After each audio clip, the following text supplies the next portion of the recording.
తెలంగాణ రాష్ట్ర బీజేపీ అధ్యక్షుడు ఎవరైతే బాగుంటది అని మీరు అనుకుంటున్నారు? సో బీజేపీ నాయకుడిగా సో ఖచ్చితంగా సార్, ఈ రోజు నేను కూడా మీలాగానే చాలా ఎగ్జైట్మెంట్ తో ఎదురు చూస్తున్నాను. అంటే సంక్రాంతి తర్వాత ప్రకటిస్తారంట. ఖచ్చితంగా సంక్రాంతి తర్వాత జాతీయ అధ్యక్షులు, నేషనల్ ప్రెసిడెంట్ నుంచి state presidents, district presidents, mandal level వరకు అన్ని రకాల ప్రక్షాళన జరుగుతుంది. సో నేను కూడా మీలాగానే అంతంత సంతోషంగా ఆతృతగా ఎదురు చూస్తున్నాను. ఎందుకంటే గతంలో మనకు బండి సంజయ్ అన్న గారు కావచ్చు, లక్ష్మణ్ గారు కావచ్చు, అదేవిధంగా కిషన్ రెడ్డి గారు ప్రస్తుతం ఉన్నారు.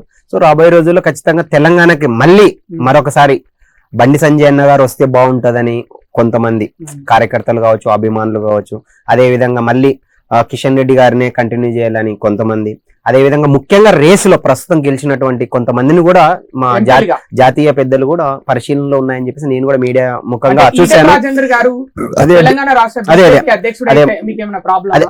మాకు ప్రాబ్లం సార్, ఒక్క విషయం సార్, నేను చెప్తున్నా, మీరు క్వశ్చన్ అడిగారు, మాకు మాట్లాడే అవకాశం ఇవ్వాలి. మీరు ఎంతవరకు కాంట్రవర్సీల మీద ఉన్నటువంటి ఇంట్రెస్ట్ సబ్జెక్ట్ చెప్తున్నటువంటి వ్యక్తుల మీద ఉంచట్లేదు.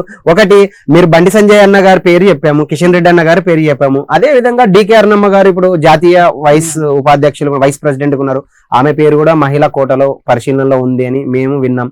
అదేవిధంగా ముఖ్యంగా మళ్ళీ ఈటెల రాజేందర్ గారు పేరు కావచ్చు, ఆయన మల్కాజ్గిరి ఎంపీగా ఉన్నారు ప్రస్తుతం. అదేవిధంగా మెదక్ ఎంపీగా ఉన్నటువంటి రఘునందన్ రావు గారి పేరు, అదేవిధంగా నిజామాబాద్ నుంచి ఎంపీగా ఉన్నటువంటి ధర్మపురి అరవింద్ గారు, ఇలా చాలా మంది పేర్లు ఉన్నాయి. మొత్తానికైతే ఈసారి తెలంగాణ రాష్ట్ర అధ్యక్షులుగా మంచి పేరే ఖచ్చితంగా వస్తుంది. రాబోయే రోజుల్లో ఎన్నికలే లక్ష్యంగా, అది లోకల్ బాడీ ఎలక్షన్స్ కి సంబంధించి ఎంపీటీసీ, సర్పంచ్, జెడ్పీటీసీ ఎన్నికలు కావచ్చు, అదేవిధంగా కార్పొరేట్ ఎలక్షన్స్ కావచ్చు, రాబోయే రోజుల్లో మళ్ళీ జమిలీ ముందు కావచ్చు, వచ్చే ఎన్నికల లక్ష్యంగా ఈసారి ఖచ్చితంగా రాష్ట్ర అధ్యక్షుల ఎంపిక అయితే ఉంటుందని ఖచ్చితంగా నేను అనుకుంటున్నాను. ఒక్కరి పేరు చెప్పండి, ఒక్కరి పేరు. ఇవన్నీ కుదరదు, అన్ని పేర్లు చెప్పారు. ఒక్కరు మీ మనస్ఫూర్తిగా ఎవరు అధ్యక్షుడిగా అయితే ఇక్కడ బీజేపీ వైభవం వస్తుంది. సార్, ఇప్పుడు నేను చెప్పిన పేర్లలో వాళ్ళందరికీ ఆ లక్షణాలు ఉన్నాయి సార్, లీడర్షిప్ క్వాలిటీస్ ఉన్నాయి, ప్రజల కోసం గట్టిగా కొట్లాడే వాళ్ళు ఉన్నారు. ఈ రోజు డికే అరుణమ్మ గారు రేవంత్ రెడ్డి గారితో కాదు, అంతకుముందు జయపాల్ రెడ్డి గారితో కూడా గట్టిగా పోటీ ఇచ్చి కొట్లాడి రాజకీయం చేసేటువంటి చతురత ఉన్నటువంటి డికే అరుణమ్మ. ఒకటి సార్, ఒకటి, నేను వాళ్ళు వీళ్ళని కాదు, ఇప్పుడు ఎవరైతే ఉన్నారో వాళ్ళందరి పేర్లు చెప్పాను. బండి సంజయ్ అన్న గారు ఉన్నారు ఫస్ట్ రేసులో అని, తర్వాత డికే అరుణమ్మ గారు ఉన్నారు, రఘునందన్ రావు గారు ఉన్నారు, ఈటెల రాజేందర్ గారు ఉన్నారు, అదేవిధంగా ధర్మపురి అరవింద్ గారు ఉన్నారు. దాదాపు టాప్ 5, టాప్ 6 రేస్ లో చాలా మంది ఉన్నారు. సో అధిష్టానం మా పెద్దలు ఎవరిని ఎంపిక చేస్తే భారతీయ జనతా పార్టీ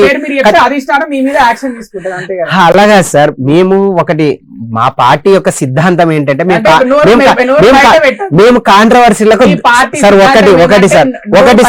సార్ ఒకటి వ్యక్తిగత అంశాలు భారతీయ జనతా పార్టీలో నడవవు. మేము ఒక పార్టీ సిద్ధాంతం కోసం, పార్టీ అధిష్టానం ఏ నిర్ణయం తీసుకున్నా మేము ఒకటే పార్టీలో ఉంటూ, ఒకటే పార్టీలోనే నాయకులుగా ఉంటూ, నాయకులకు ఎదుగుతూ, ప్రజల కోసం ప్రజా సంక్షేమం కోసం పనిచేస్తాం. మా నాయకులు ఎవరు, మీ నాయకుడు ఇతను అని చెప్తే ఖచ్చితంగా అతని కోసం పనిచేయడం కాదు. మా పార్టీ కోసం పనిచేస్తాం, దేశం కోసం పనిచేస్తాం. ఇతర పార్టీల్లో కేవలం పార్టీలకు అతీతంగా పనిచేసే పార్టీ ఒక బీజేపీ పార్టీ మాత్రమే. ఇతర పార్టీలు ఏముంటదంటే వ్యక్తుల కోసం పనిచేస్తాం, మేము దేశం కోసం పనిచేస్తాం. మాకు నాయకులు ఎవరైనా మేము ఒకే విధంగా పనిచేస్తాం. కేవలం ఒక భారతీయ జనతా పార్టీలోనే ఇది ఉంది. ఇట్లా